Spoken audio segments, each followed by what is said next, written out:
Vivemos aqui nessa manhã. Que bênção, né? Que glória a Deus. Como é bom fazer parte desse movimento dele. Gente, eu preciso fazer um pedido de desculpa público aqui. Eu tenho sido muito injusto nos últimos 6 anos. E eu preciso fazer um pedido de desculpa público. Porque eu tenho honrado só a vida do meu avô. Toda vez que eu vou falar, eu falo do meu avô e eu não falo da minha avó. Eu preciso me pedir desculpa para vocês, mas principalmente para ela, porque eu sempre cito a importância do meu avô na minha vida e eu esqueço de falar com ela. Ela vai ficar muito brava que eu estou falando isso aqui, mas essa semana ela chamou a minha mãe e falou assim: será que o Juan acha que eu não sou crente? Porque ele só fala do Paulo, ele não fala de mim. E a minha avó foi muito importante na minha vida. Minha mãe trabalhava fora, meu pai trabalhava fora e me deixava todo dia lá na casa dela. E o meu avô saía para trabalhar e eu ficava com a minha avó. E tudo que eu sei, tudo que eu aprendi tem muito a ver com esse tempo que eu vivi com ela. Mas de fato, eu tenho honrado muito a vida do meu avô, homenageio a vida do meu avô e tenho falado pouco da importância da minha avó na minha vida e na vida dessa igreja.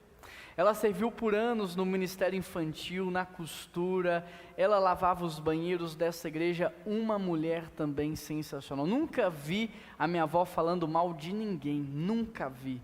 Nunca vi ela envolvida em confusão com ninguém, sempre com os braços abertos para acolher todo mundo que precisar da ajuda dela.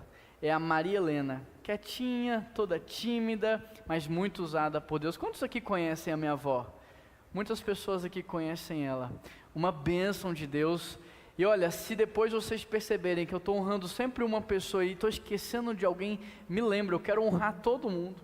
Inclusive aqui no nosso culto do Dia da Visão, dia 16 de fevereiro, a gente vai ter uma honra, uma homenagem especial para os idosos que estão na nossa igreja há muitos anos. E se você, por exemplo, o meu avô e minha avó não tem mais condição de saúde de sair de casa, então eu vou cadastrar eles ali no link, eu vou ter que fazer esse cadastro por eles, porque eles não podem vir. Quem sabe no dia Deus dá uma graça, eles conseguem vir. Mas se você tem um idoso lá que não está vindo, não sabe que vai ter essa homenagem, fala para ele. Fala para ele que vai ter a homenagem aqui, ajuda ele a vir para que ele seja homenageado. Vocês viram aí que vai acontecer muita coisa boa, não viram?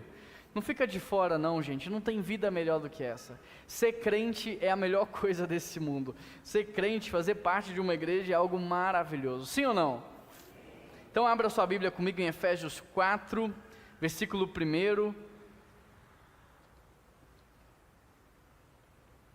Se você já tem um aplicativo da PIB-BH aí, apaga ele e baixa de novo. Só assim você vai ter acesso a todas as atualizações de novidades, então tem que apagar. Pastor, eu tenho aqui, mas não mudou nada. Apaga esse e aí baixa lá na Play Store ou na Apple, baixa de novo. Depois, quem tiver dificuldade, a Priscila vai estar por ali no final, a gente ajuda pessoa por pessoa. Efésios 4, verso 1, nós estamos numa série de mensagens chamada Como Ser Cristão, que está em Cristo em Éfeso, com base naquilo que o apóstolo Paulo falou em Efésios 1, verso 1, aos cristãos que estão em Cristo e em Éfeso. Então a gente está aprendendo nessa série como ser um cristão que está em Cristo, mas em Belo Horizonte, em Cristo, mas no bairro em que eu moro, em Cristo, mas na empresa que eu trabalho. Como ser um cristão de verdade, é isso que nós estamos aprendendo nessa série. Efésios 4, verso 1, o texto diz assim: como prisioneiro do Senhor, rogo-lhes que vivam de maneira digna da vocação que receberam. Sejam completamente humildes, dóceis, pacientes, suportando uns aos outros em amor. Façam todo o esforço para conservar a unidade pelo vínculo da paz. Feche os seus olhos, não a sua Bíblia, deixe ela aberta, mas vamos orar pedindo ao Senhor que fale ao nosso coração. Pai, nós pedimos ao Senhor com muita humildade, que o Senhor fale ao nosso coração nessa hora. Eu sei que o Senhor vai trazer uma palavra universal para todos aqueles que aqui estão, mas eu sei também, Deus, que o Senhor pode falar algo muito específico a cada coração, de acordo com aquilo que cada pessoa precisa ouvir, precisa tratar, precisa crescer, precisa melhorar. Por isso, Pai, não nos deixe sair daqui da mesma maneira que entramos. Tiago diz que a palavra é como um espelho. E da mesma forma que é impossível olhar no espelho e não arrumar o cabelo e não arrumar a sobrancelha, é impossível ler a sua palavra e não ajustar as nossas vidas. Que nós possamos nesse momento ajustar as nossas vidas de acordo com a sua palavra. E que toda honra e toda glória seja dada ao Senhor hoje e para todos sempre. Amém.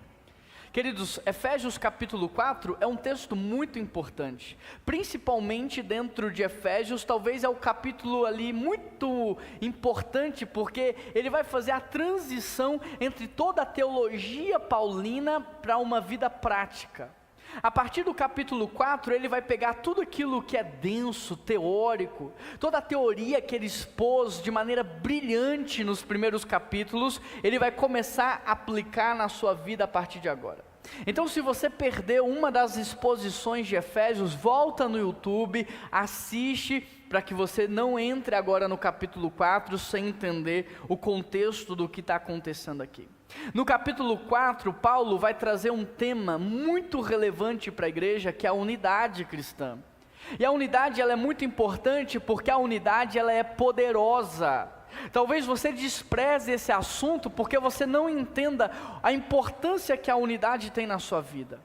A unidade é tão poderosa que quando homem e mulher vivem a unidade, eles podem gerar vida como Deus gera. Você pode ter se acostumado com ver grávidas, ver pessoas gerando, mas isso é algo fascinante. Gerar uma vida é algo sobrenatural. E Deus deu o privilégio para um casal que está desfrutando de uma unidade. O inimigo, sabendo do poder da unidade, ele entra no jardim do Éden para tentar destruir essa unidade, porque a unidade é poderosa. Um pouco mais à frente, o próprio Deus olha para o povo, vê o povo unido, só que agora com uma motivação ruim. Eles querem construir uma torre para chegar a Deus e controlar a Deus. Deus olha lá de cima e fala: a unidade de pensamento, a unidade de linguagem, a unidade de ação. Tudo o que eles quiserem fazer é possível. Eu vou descer e eu vou espalhar esse povo.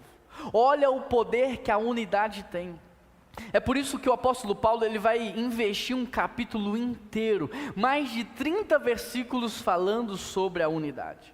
E aqui eu quero trazer para vocês, então, de maneira mais resumida, 10 princípios, onde nós vamos aprender a como manter a unidade cristã, e o primeiro deles é: devemos conservar a unidade, porque ela é a maneira digna pela qual nós vivemos a vida cristã.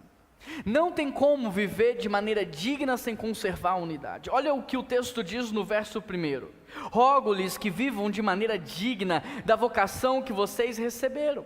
Rogo-lhes aqui é o apóstolo Paulo implorando. Ele está se humilhando diante dos crentes, dizendo: olha, eu imploro para vocês, no bom português eu imploro para que vocês vivam de maneira digna da vocação que vocês receberam. Interessante porque a palavra digna aqui é andar e viver, ou ter um estilo de vida que glorifica ao Senhor. Interessante também porque vivam não traz a ideia de algo que você vai fazer de maneira esporádica, mas que agora vai ser o seu estilo de vida, o seu padrão de vida.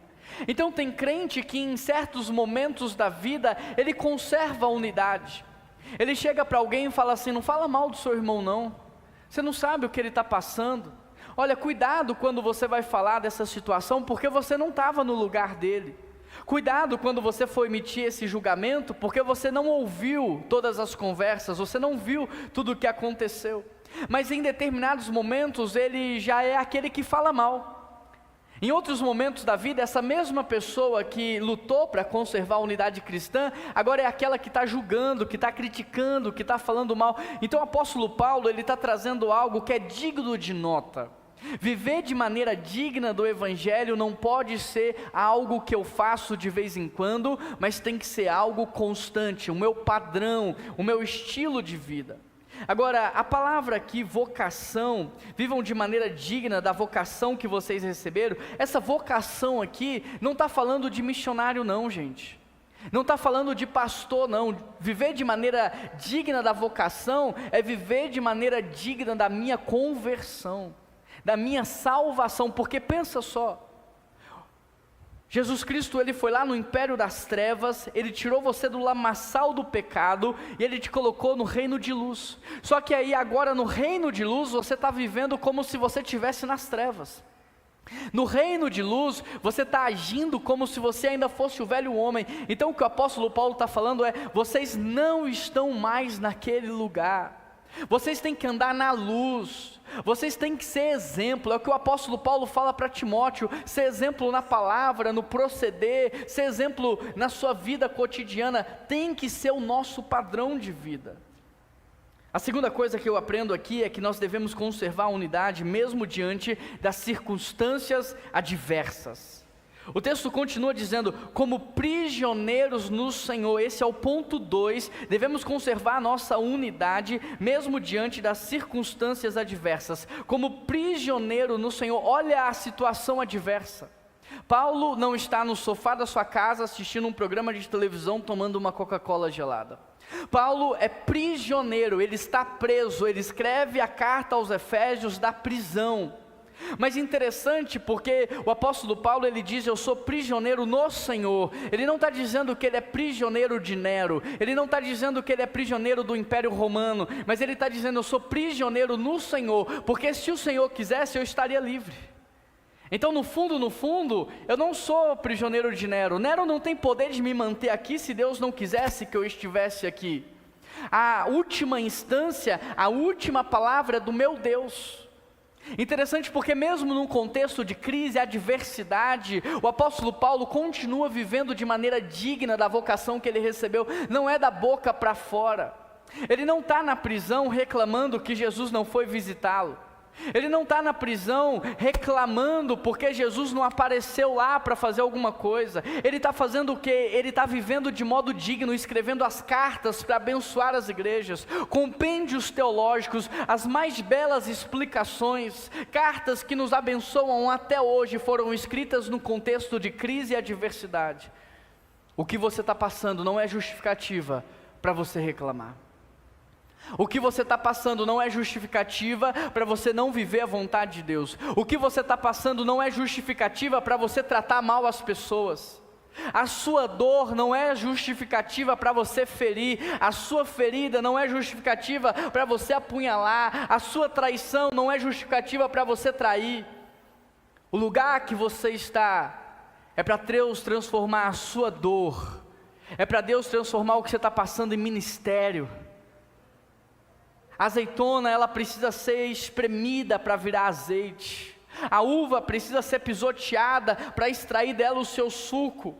É no deserto que nós somos forjados. É no deserto que nós crescemos e amadurecemos. Então eu não sei qual é o deserto que você está passando. O que eu sei é que Deus quer te usar lá e a partir de lá. Pode ser que muitos frutos que a sua família vai viver no futuro tenham a ver com o que você está passando hoje, com as decisões que você está tomando hoje, com o seu joelho no chão dobrado, clamando pela ajuda do Senhor hoje. Então as adversidades não são justificativas para que a gente não viva a vontade de Deus. Pelo contrário, as circunstâncias adversas, elas são um ambiente perfeito para a gente nutrir e manter a unidade cristã.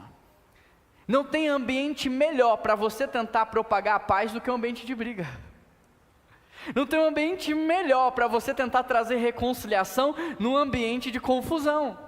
Não tem ambiente melhor para você ser luz do que no ambiente de trevas. Então você está esperando a luz para ser luz? Você está esperando a paz para ser paz? Esse lugar que você está é o lugar que Deus te colocou para que a luz dele possa brilhar ainda mais na sua vida. Você está vendo brigas? Você é o reconciliador. Tudo isso provém de Cristo, 2 Coríntios 18, que nos reconciliou consigo por si mesmo e agora nos deu o ministério da reconciliação. É no ambiente de confusão que você vai ser o apaziguador. É no ambiente de guerra que você vai ser o promotor da paz. A terceira coisa que eu aprendo nesse texto: devemos conservar a unidade com as características do Filho de Deus. Olha o que ele diz no verso 2: sejam dóceis, humildes, pacientes e suportem uns aos outros em amor. O que o apóstolo Paulo está falando é que eu não devo me relacionar com as pessoas como eu quero. Tem gente que diz assim: não, eu sou assim, eu nasci assim, vão ter que me engolir desse jeito. O apóstolo Paulo está dizendo: não, você é nova criatura. Ninguém vai te engolir desse jeito. Quem vai te engolir desse jeito é a terra. Você é nova criatura, as coisas velhas se passaram e eis que tudo se fez novo. Então agora não é do jeito que você quer, não, eu falo do jeito que eu quero, não é do jeito que você quer. Eu faço do jeito que eu quero, não é desse jeito. Olha que o apóstolo Paulo diz que deve ser o proceder do crente: com humildade, com docilidade, com paciência e suportando uns aos outros em amor. O que é humildade, querido? A sociedade tem a humildade como sinônimo de fraqueza, mas no reino de Deus a humildade é sinônimo de maturidade. Porque humilde é aquele que sabe de onde veio, quem é, o que tem que fazer. E por causa disso ele não fica tentando provar para os outros que é maior, melhor, mais poderoso, nada. Ele sabe quem ele é, ele sabe o que ele tem que fazer, ele sabe o seu papel. O pai não fica disputando poder com o filho, ele sabe que é pai. Sabe, os maduros pagam preço pelos imaturos, e aqui há um chamado para a humildade. Nós viemos todos do pó da terra, e para o pó da terra nós voltaremos. Deus passa mais tempo corrigindo o que a gente faz do que aproveitando o nosso trabalho. O que eu fiz contra Deus era grande demais, e Ele me perdoou. Então quando eu entendo o Evangelho, quando eu entendo toda a construção da história, quando eu entendo o que Deus está fazendo, então eu me torno humilde. A humildade é a consciência de onde eu vim, de quem eu sou, para onde eu vou e o que eu tenho que fazer, simples assim. E ele continua dizendo que nós devemos ser mansos e que nós devemos também sermos humildes. E da mesma forma que a humildade na sociedade, ela é sinônimo de fraqueza, a mansidão e a doçura também se tornaram sinônimos de fraqueza. Ah, fulano é muito manso. Ah, pode falar o que quiser falar com ele que ele não reage. Fulano é muito doce, ele é bobo. Queridos, lembra sempre disso, mas vale um bobo no céu do que um esperto no inferno. Só que docilidade no reino de Deus é força. Mansidão no reino de Deus é força. Eu já vou te explicar para que você possa entender. A gente acha que aquele cara ignorante, aquela pessoa que ofende todo mundo, aquela mulher que não engole nada, a gente acha que essas pessoas são fortes, mas elas na verdade são fracas. Forte é quem domina a língua, forte é quem domina o impulso, forte é quem controla a ira, forte é quem controla antes de falar, ele pensa, esse é forte. O que é docilidade então? Docilidade não é você ficar falando florzinha, melzinho, isso não é docilidade. Sabe o que é doce? Sabe o que é docilidade? É você pegar toda a sua força e você direcionar a sua força para ajudar alguém. Isso é ser uma pessoa doce. A gente precisa entender, porque às vezes o português não consegue expressar o significado da palavra no original. Então doce não é alguém meloso, mas alguém que consegue pegar a sua força, tudo aquilo que ele carrega, a indignação, tudo aquilo, e ele canaliza aquilo para servir aos outros. Isso é doçura, isso é mansidão. Vou te dar um exemplo. Abraão, por exemplo, ele foi manso. Por quê? Porque ele deixou Ló escolher primeiro. Jesus Cristo foi manso, mas ele impactou a vida de tal maneira que ele dividiu a história da humanidade em duas partes. A Bíblia diz que Moisés foi manso e humilde, ele liderou 3 milhões de pessoas num contexto de guerra, de fuga, de deserto. Então mansidão e doçura não tem a ver com ser meloso. Mansidão e doçura é pegar a sua força e canalizar para uma liderança servidora. Amém, igreja? E paciente? Paciente não é aquela pessoa que sabe esperar só. Paciente é alguém que é atacado sem reagir. Paciente é alguém que suporta um ataque sem reagir. Ele é ofendido, mas não ofende. Ele é agredido, mas não agride. Ele é xingado, mas ele não xinga. É a capacidade de suportar um ataque sem a reação. A paciência, em outras palavras, é o amor que tudo suporta. Olha o que Paulo está dizendo, que esse é o padrão do crente. E que é assim que nós devemos nos relacionar com os nossos pais, com os nossos irmãos, com os nossos filhos, com o nosso cônjuge, com os nossos irmãos espirituais, no trabalho. Ele está dizendo, olha, esse jeito que você aprendeu do seu pai e da sua mãe, que você acha que é certo, se for discrepante com o que a palavra está errado, abandona. Esse jeito que você acha que tem que ser, se tiver contrário à palavra, abandona. Você tem que seguir a palavra. E suportar. Suportar, queridos, não é aturar. Tem muita gente que fala para mim, senão eu aturo a chatice do meu marido, eu aturo a falação da minha esposa, eu aturo os meus irmãos, eu aturo, mas suportar aqui não é aturar. Suportar aqui é ser suporte, é você carregar nos braços quem precisa de ajuda. É o tolo, está fazendo um monte de loucura, aí você vai lá, quebra a perninha dele, porque é assim que o pastor fazia, quebrava a perninha da ovelha e põe aqui, ó, agora eu estou sendo suporte para você, porque se você solta a ovelha, ela vai fazer coisa errada de novo. Alguém aqui viu na internet aquele meme da ovelha que ficava correndo para dentro da lareira? Aí o pastor pegava a ovelhinha, segurava, ela corria para... Eu vou mandar na lista de transmissão da igreja, para vocês verem o que eu passo. O tempo todo eu estou tirando a ovelhinha de dentro da lareira e ela correndo lá para dentro. Aí essa que é muito teimosa tem que quebrar a perninha dela.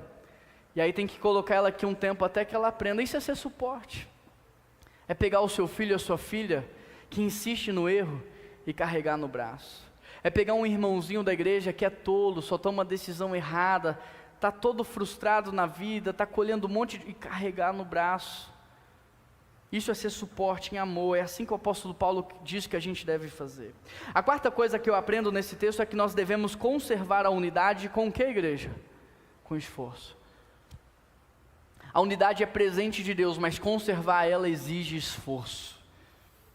Manter um casamento exige esforço?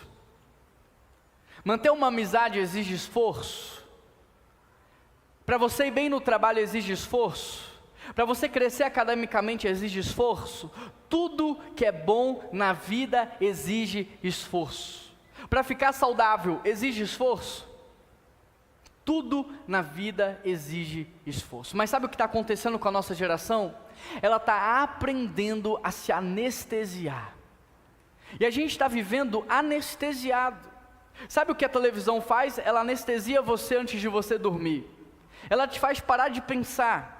Sabe aquele joguinho que você fica jogando no celular? Ele anestesia você. Ele faz o seu tempo passar mais rápido. E a gente está tomando remédio para anestesiar, usando álcool para anestesiar, e se não está funcionando, drogas para anestesiar, porque a gente está viciado em entretenimento, a gente está distraído, e aí a gente é uma geração que agora não se esforça mais para nada. A gente entra na academia e a gente pensa o seguinte, 3 dias, se não funcionar eu não volto mais. Você começa uma dieta, se 3 dias você não ficou saudável, você não quer mais fazer a dieta. Por quê? Porque é a geração miojo. 3 minutinhos lá, ó. E o pior é que essa geração que está vindo agora, eu nem sei o que é, porque miojo já não é, porque 3 minutos já é muito. Põe 3 minutos, ele desliga antes, ele abre a porta antes dos 3 minutos, porque 3 minutos é muita coisa. A gente não aguenta mais uma faculdade de 4 anos, 10 anos na mesma empresa para crescer. Guardar dinheiro para comprar as coisas à vista, a nossa geração não aguenta mais, porque a gente está anestesiado. Mas o apóstolo Paulo está dizendo, tem que se esforçar. Interessante porque lá em Atos 2, o texto diz assim, que ele se dedicava ao ensino dos apóstolos, e a palavra no original, se dedicavam, significa oferecer-se em sacrifício. Eles se ofereciam em sacrifício para que eles pudessem praticar o ensino dos apóstolos. Agora, por que eles tinham que se oferecer em sacrifício? Porque eles não eram anjos, eles eram seres humanos com uma agenda, com tarefas, com uma casa para cuidar, com uma família. Só que o texto diz que todos os dias eles estavam juntos no templo e nas casas. Aí a gente lê o texto que diz, e eles repartiam o que tinham, e todos tinham tudo em comum. A gente quer viver isso. Só que não tem como viver isso sem se dedicar ao ensino dos apóstolos. Não tem como viver isso sem esforço. Você olha para muita coisa que eu ensino aqui, que eu prego aqui, e você fala assim, mas está demorando para eu viver isso que o pastor está falando. Está demorando porque você está demorando para semear. Porque quando você semeia, a Bíblia diz o seguinte, que primeiro você coloca a semente e ela cresce para baixo. Ela primeiro desenvolve raízes e você não vê as raízes, aí você olha a semente ali escondida dentro da terra e você diz, não tem nada acontecendo, mas ela está crescendo. Depois vem um caulezinho, depois o caule se cresce e ele começa a frutificar. Você precisa começar, porque a sua colheita pode demorar, mas ela vai vir. Mas você precisa começar a se esforçar. Quer ter um casamento que é o céu na terra? Se esforce para manter a unidade do casal. Quer ter uma família unida que serve ao Senhor? Se esforce para ter unidade familiar. Quer ter ou fazer parte de uma igreja saudável? Se esforce para manter a unidade na igreja. Pastor, uma vez você falou o seguinte, que quem não luta pela unidade da igreja não é salvo.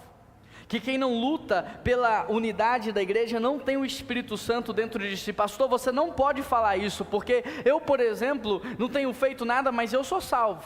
Às vezes eu faço uma fofoquinha, falo mal de uma pessoa, tem gente que confessa mesmo, e está certo, pecado tem que confessar. Mas eu sou salvo.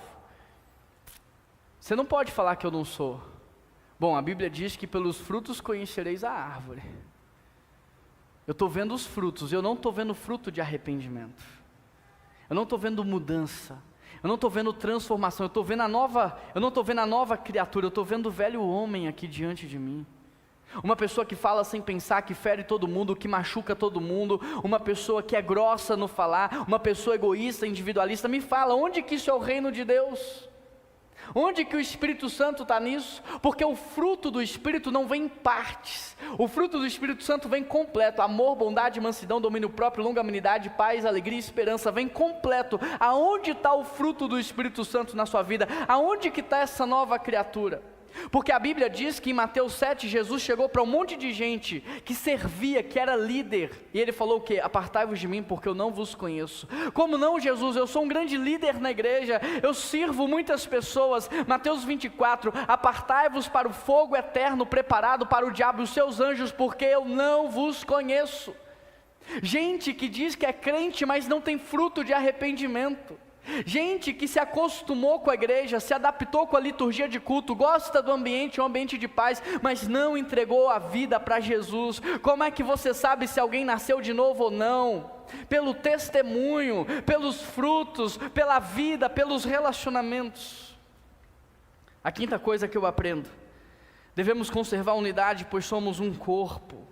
O fundamento da unidade está aí no verso 4, um só corpo, um só Espírito, uma só esperança, um só Senhor, uma só fé, um só batismo, um só Deus, o Pai de todos, que é sobre todos e está em todos. A base da unidade é que nós somos um.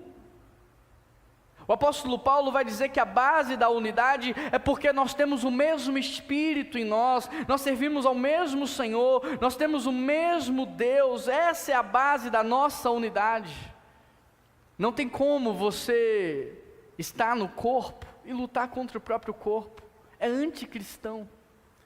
Não tem como você estar dentro de uma família e lutar contra a família. A Bíblia diz: uma casa dividida não subsiste.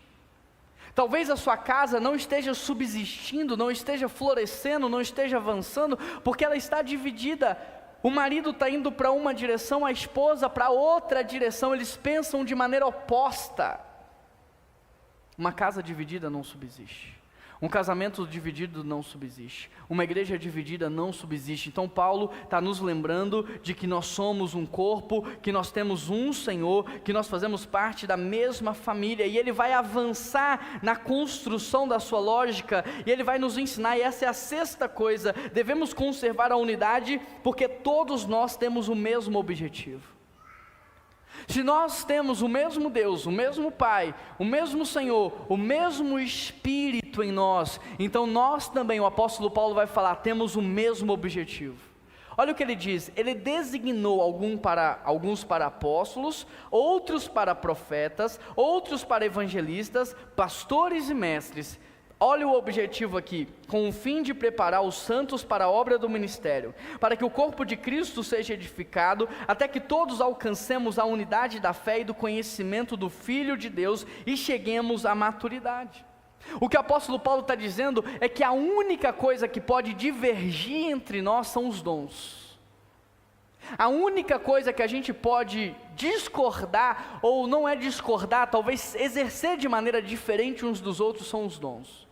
No restante, tudo a gente tem que concordar. Pastor, é impossível, realmente, humanamente falando, isso é impossível. Mas quando todos nós servimos o mesmo Deus, temos o mesmo Espírito, o mesmo Senhor, Então sabe o que acontece? Perante a Bíblia, a minha opinião pessoal morre. Aquilo que eu julgo ser certo e errado morre. Agora, o meu pensamento é a Bíblia. Agora, o padrão da minha vida é a Bíblia. Então, eu vou dar um exemplo para vocês. Na política, há muitas visões diferentes. E por que que há tantas visões diferentes? Porque a visão política que você tem, ela é baseada na sua experiência de vida. Ela foi construída com a história da sua família. Ela vem de berço. Ela é por causa das influências que você recebeu ao longo da vida. E aí, quando nós não entendemos esse princípio, sabe o que acontece? A gente se reúne. Mas quando a gente se reúne, cada um traz a sua experiência, cada um traz a sua vivência, e aí dá confusão. Agora, para a gente ter uma visão política só, e talvez isso vai dar uma série de mensagens um dia, quem sabe? É só um exemplo. Para a gente ter uma visão política, sabe o que a gente deveria fazer? Entregar aos pés da Bíblia toda a experiência que você teve, toda a vivência que você teve, e deixar a Bíblia nortear você sobre as escolhas que você tem que fazer. Hoje em dia a gente discorda de tudo, é ou não é? Papel do homem, a igreja está dividida. Papel da mulher, a sociedade está dividida. Criação de filhos, ninguém sabe mais como fazer. Mas por que que a gente está dividido nesses assuntos? Porque a gente tirou a Bíblia do centro e agora cada um está colocando a sua opinião, a sua vivência, a sua experiência. Não, lá em casa foi assim. Não, olha, deu certo com o vô, com a avó, passou para o pai, para a mãe, eu recebi assim, deu certo, eu vou continuar assim. Aí casa com outra pessoa que teve outra experiência, que também acha que é certo e vai fazer assim.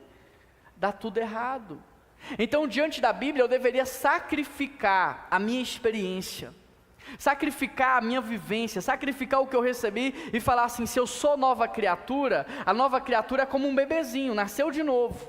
Então agora eu tenho que aprender tudo de novo. Então deixa eu aprender na Bíblia o que é hombridade, deixa eu aprender na Bíblia o que é feminilidade, deixa eu aprender na Bíblia o papel do homem no casamento e o papel da mulher, deixa eu aprender na Bíblia como educa filhos. Por que que a gente pensa diferente em relação ao dinheiro, gente? Porque cada um de vocês segue no Instagram um economista diferente, um influencer digital diferente do mundo dos negócios, e aí o que acontece? A gente está sendo influenciado pelo mundo, mas a Bíblia há vários ensinamentos. A verdade é que a Bíblia fala mais de dinheiro do que qualquer outra coisa, porque só há um outro Senhor que Jesus chama, que é o dinheiro. Mas se a gente aprendesse aqui o que é o dinheiro, sabe o que aconteceria? Todos nós concordaríamos. Então o que o apóstolo Paulo está dizendo é o seguinte, é que a única coisa que pode ser diferente entre nós é a maneira como nós servimos, é a maneira como expressamos o nosso dom. Do contrário, deveria haver unidade no povo de Deus. Do contrário, nós deveríamos caminhar na mesma direção. Mas por que que isso não acontece? Orgulho. Orgulho. Pastor, eu tenho 40 anos de vivência, 60 anos de caminhada, como que agora eu abro mão de tudo isso para seguir a Bíblia? Bom, aí a gente tem que voltar na sua conversão. Aí a gente tem que olhar para a sua conversão, porque se você se converteu de novo, a Bíblia diz, você nasceu de novo, e quem nasce de novo não tem mais 40 anos de experiência. Quem nasce de novo acabou de nascer. Quem nasce de novo, agora vai aprender de novo todas as coisas. Então se você não está disposto a aprender com base na Bíblia, talvez você não nasceu de novo. Porque quem nasce de novo tem humildade para aprender. Então a única coisa que pode divergir a gente é a maneira como servimos, porque todos nós temos o mesmo objetivo. Em sétimo lugar, nós devemos conservar a unidade porque ela nos protege. O propósito, verso 14, é que não sejamos mais como crianças, levados de um lado pelo outro, jogados de lá e para cá. Então no passado tem gente que era de esquerda, agora é de direita, jogado de lá e para cá. Tem gente que no passado era contra disciplinar o filho, mas agora que tem filho fala, não, se não disciplinar não dá certo, jogado de lá e para cá. Então o que o apóstolo Paulo está falando é que nós devemos conservar a unidade, porque a unidade nos protege. De novo, o português não traduz tudo aquilo que às vezes a língua original está dizendo, e o apóstolo Paulo, quando usa essa expressão, a palavra grega sugere fúria das águas. E o que ele está dizendo é o seguinte, é que o imaturo é como um barquinho no mar furioso.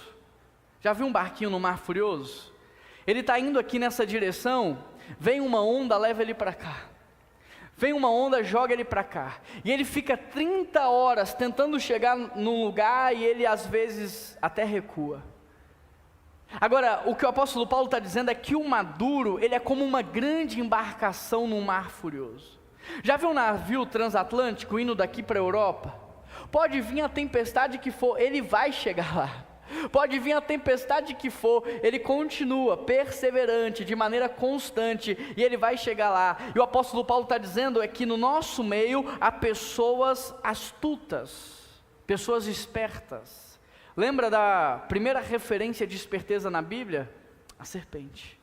No nosso meio há pessoas astutas, pessoas espertas, que induzem o homem ao erro. No nosso meio há pessoas colocando fogo para aumentar a temperatura, para ver se tem gente que pula do barco. No nosso meio tem gente que fala assim, você está vendo a crise, está generalizada.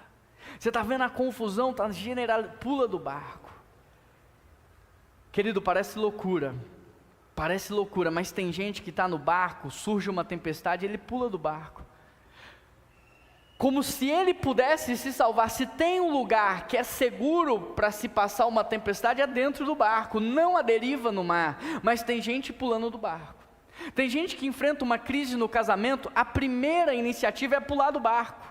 O casamento te protege. Pastor, mas mesmo o casamento em crise? Sim, mesmo o casamento em crise, ele te protege. Se tem um lugar seguro para você, é o seu casamento. Se tem um lugar seguro para você, é a sua casa. Se tem um lugar seguro para você, é a sua igreja, mas o inimigo não está feliz, então ele fica usando pessoas que a Bíblia chama de filho de Belial no Antigo Testamento, pessoas com a cabeça vazia e que dão oportunidade para Satanás influenciá-las, às vezes para aquecer a temperatura. Vamos pôr um fogo aqui para ver se alguém fica desconfortável e sai? Vamos gerar uma crise aqui. Lembra quando Jesus estava com os discípulos no mar e surgiu uma tempestade? E aí, depois que Jesus silencia a tempestade, ele chega do outro lado da margem e pega um demônio, lembra disso? O que o demônio fala para Jesus? Por que viestes nos atormentar antes do tempo? Antes do tempo. Ou seja, por que os discípulos ficam amedrontados se eles eram marinheiros e acostumados com o mar? Porque aquela tempestade não era normal. Porque aquela tempestade era diferente, eles sabiam disso, há algo de anormal acontecendo aqui. E aí quando Jesus silencia a tempestade, eles chegam do outro lado, o demônio fala isso, sabe por quê? Porque possivelmente aqueles demônios criaram a tempestade para atrasar Jesus.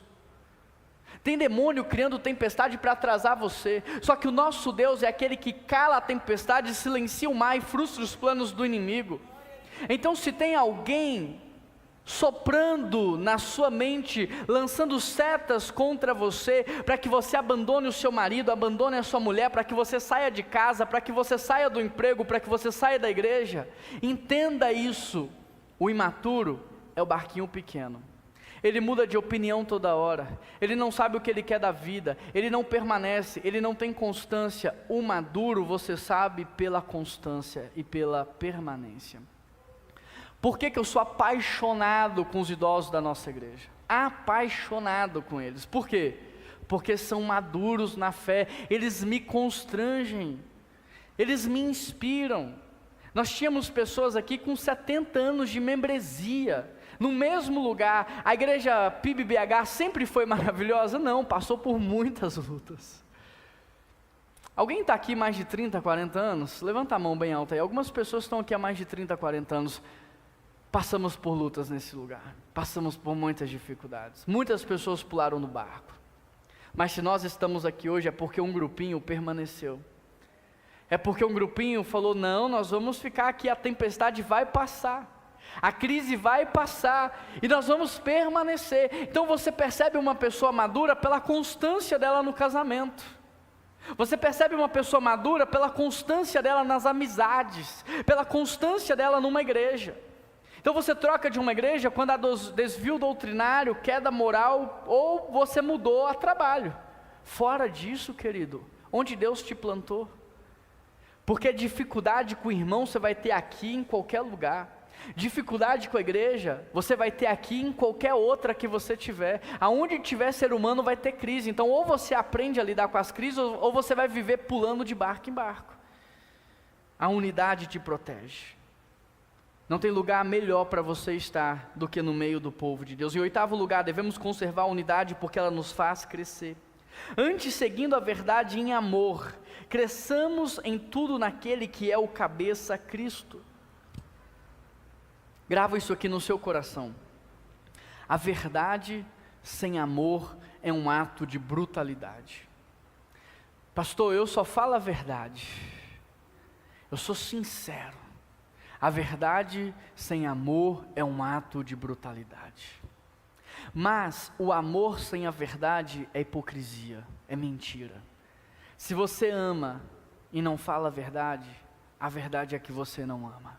Pastor, eu amava tanto fulano, amava, quantas vezes você levou para sua casa? Amava, quantas vezes você colocou na sua frente e falou, você está errado. Você precisa mudar, eu estou aqui para te ajudar. Amava, quantas vezes você viu tomando decisões ruins, equivocadas e tentou parar, a pessoa entrou na frente dela falando, não continua, você vai para o precipício. O que nós precisamos entender é para crescer em unidade no corpo, nós precisamos da verdade com amor. A verdade com amor, se coloca no lugar do outro. Olha para ele na perspectiva de Cristo, tenha sabedoria no falar, escolha bem as palavras que você vai usar. Em 9º lugar, devemos conservar a unidade porque ela coloca o nosso passado no lugar correto. Assim eu lhes digo, no Senhor insisto, não vivam mais como os gentios, eles vivem na inutilidade dos seus pensamentos. Olha o que o apóstolo Paulo está dizendo, não viva mais como o gentio. Sabe como é que o gentio vivia? O marido gentio, ele estava pensando no nome dele, na carreira dele, no quanto ele ia crescer profissionalmente, ele não estava nem aí para a esposa. Se ela estava doente em casa, se ela estava infeliz, se não estava, se ela estava realizada, satisfeita, ele não estava nem aí. O importante é que eu cresça e ela diminua. Sabe como é que pensavam os pais gentios? O importante é a gente crescer, prosperar, florescer. Se meus filhos vão crescer com um pai presente ou uma mãe presente, se eles vão ter memórias, lembranças. Sabe como que trabalhava um gentio? Trabalhava pela falta. Se outro lugar oferecesse R$10 a mais, ele ia para lá. Ele não estava nem aí, não tinha vínculo com ninguém, ele não estava enraizado em lugar nenhum. O apóstolo Paulo está dizendo, não vivam mais como os gentios. Aqueles que se movem pela falta, aqueles que se movem pela escassez, aqueles que pensam em como ganhar dinheiro o tempo todo, dinheiro, tendo dinheiro, às vezes não tendo, está vivendo como gentio. Eu e você deveríamos, sabe, fazer o quê? Dizer, Deus, antes que eu nascesse, o Senhor tinha sonhado comigo. Foi o Senhor que deu palavras de ordem para que eu viesse à terra. O Senhor já sabia todas as burradas que eu ia fazer, tudo de errado o Senhor já sabia. E ainda assim o Senhor decidiu me criar. Porque quando o Senhor colocou na balança tudo de errado que eu ia fazer, com o propósito que o Senhor tinha para a minha vida, os meus erros ficaram pequenos perto do propósito que o Senhor tinha. Então, Deus, o que eu quero é viver esse sonho, esse propósito. Me move na direção do teu sonho. Agora que eu fui salvo pelo Senhor de uma vida de perdição, do lamaçal do pecado, me coloca no reino de luz para viver no centro da sua vontade, porque no centro da vontade de Deus não tem falta, não tem escassez, não tem miséria. Então eu e você não deveríamos nos mover pelo dinheiro, mas pelo propósito, porque o dinheiro persegue quem tem propósito. O dinheiro persegue quem é fiel, o dinheiro persegue quem é generoso, o dinheiro persegue quem está cumprindo a vontade do Senhor. Por que persegue? Porque é Deus que manda. Deus não tem problema de dar dinheiro para quem é fiel. Deus não tem problema de dar recurso para quem é fiel. Deus não tem problema, o dinheiro para Ele é infinito, Ele é dono do ouro e da prata. Tudo que Deus foi fazer na Bíblia sempre foi com generosidade. Ele sabia quantos homens, mulheres e crianças tinha, mas Ele fez sobrar 12 cestos cheios de comida. Tudo que Deus fez sempre foi com generosidade. Então o apóstolo Paulo está dizendo, olha, existe um padrão de vida que é do gentio, que é do velho homem, e existe um padrão de vida que é da nova criatura. Na nova criatura, o homem morre pela esposa. Na nova criatura, o homem ama a mulher de tal maneira, ele se sacrifica de tal maneira para que ela possa crescer e florescer. Na nova criatura, a mulher se entrega ao propósito de Deus para a vida daquela família. Na nova criatura, pais agora discipulam os filhos, educam os filhos. Na nova criatura agora tudo é diferente. A gente reparte primeiro como e depois, a gente semeia na vida do outro, a gente abençoa o outro. Então não vivam mais como vocês viviam no passado, vocês nasceram de novo. Vocês não são mais órfãos, vocês agora são filhos de Deus. É Deus que cuida, é Deus que protege, é Deus que dá inteligência, é Deus que dá sabedoria, é Deus que dá discernimento, é Deus que conecta vocês às pessoas, é Deus que faz tudo acontecer. Então não vivam mais como se Deus não existisse. Não se movam mais como se Deus não estivesse vendo, como se Deus não estivesse ouvindo. Vocês precisam agora viver como filhos de Deus, porque é isso que vocês são, filhos de Deus. Em 10º e último lugar, para a gente encerrar, devemos conservar a unidade, pois essa é a vontade do Senhor. Deus não está se agradando de ver você lutando contra o seu cônjuge. Deus não se agrada de ver você seguindo a sua vida e deixando a sua família para trás. Deus não se agrada de você falando mal das pessoas. Deus escuta conversas que eu não escuto. Deus vê coisas que eu não vejo. Não há nada que você faça que fique oculto aos olhos do Senhor, mas a gente está acostumado a viver tão anestesiado que tem gente que vai sair daqui, dessa mensagem, falando mal do irmão que estava do lado. Você viu a roupa de fulano? Você viu o cabelo dele? Você viu aquele pão de queijo que a gente comprou, estava frio? Falando mal, reclamando, murmurando, porque está anestesiado. Paulo diz que da mesma forma que o morto fisicamente não responde a estímulos físicos, o morto espiritualmente não responde a estímulos espirituais. Tem gente que está me ouvindo aqui há 44 minutos, e não vai acontecer nada na vida dele, porque está morto espiritualmente. E o morto não consegue ouvir o que é do Espírito, não consegue ver o que é do Espírito. Nós precisamos orar, não para que Deus vivifique apenas aqueles que estão ao nosso lado, mas que principalmente Ele vivifique os nossos corações, mas que principalmente Ele traga cura sobre as nossas vidas, mas que principalmente Ele possa quebrar a nossa cegueira, quebrantar o nosso coração. Feche os seus olhos. Acaso não é você alguém que esteja lutando contra a unidade cristã? Acaso não é você aquele que está destruindo a própria unidade da sua família, falando mal do cônjuge, para os amigos, para as amigas, reclamando?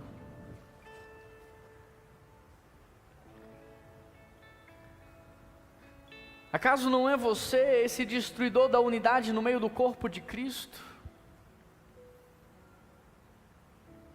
Faça nessa manhã um voto com o Senhor, de que toda palavra que sair dos seus lábios a partir de hoje serão palavras de bênçãos, serão palavras que trazem vida, palavras que edificam, que toda a sua atitude a partir de hoje vai ser para pacificar, para reconciliar, para ajudar, para potencializar, para cuidar.